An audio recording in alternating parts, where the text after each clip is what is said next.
Hello and welcome to Epi-Center. My name is Camila Foy, and I'm so excited to start this podcast. So let me tell you a little bit about me and what this podcast is about.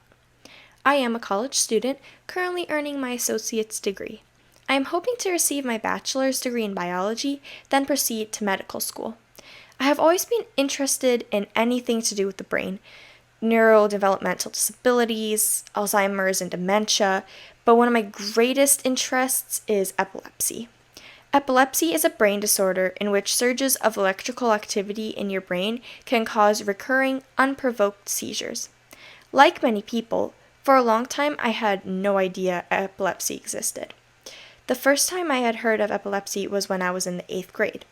The actor Cameron Boyce passed away, and many were devastated by this loss. I had grown up watching him on TV, so naturally it affected me as well. I had found out he passed away from SUDEP, which is sudden unexpected death in epilepsy.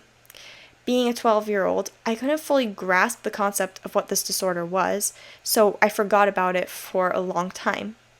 Only until 3 years later, I was sitting in a hotel room scrolling through my Instagram feed when I accidentally found a profile for the Under the Lights film.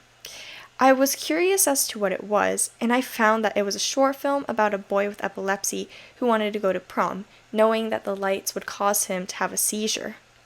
After watching it, I was so deeply affected by it. Just a 10-minute short film completely changed my view about this disorder. I kept lying awake thinking about all the different ways it must be hard for people with epilepsy to live. That's when I went to work. I'd spend hours researching between classes, homework breaks, free time, you name it. I'd be glued behind a computer or in the pages of a book, learning as much as I can about epilepsy. I found out so much in a matter of months. Did you know that 1 in 26 people have epilepsy, and that it is the 4th most common brain disorder? Yet it is one of the most underfunded disorders in terms of research, receiving 1/10 of the research funding that any of the other neurological disorders get. The worst part is 50% of people with epilepsy do not know the cause of their seizures. The more I learned, the more I felt like I wanted to do something to help.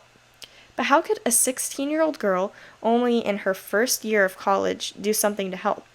I have no medical certifications, and all my medical knowledge comes from research papers, websites, and advice from doctors. Then I realized maybe there was a way I could educate myself and others. I didn't necessarily have to be a doctor to help. If I could raise awareness to epilepsy, that would be the first step in helping. In this podcast, I aim to take you through my journey of learning about epilepsy, and hopefully, together, we can raise awareness to the disorder. There is so much all of us can do to help, and I am hoping that you will join me in my learning. So please enjoy listening to Epi-Center, and I hope you stick around to learn more about epilepsy with me.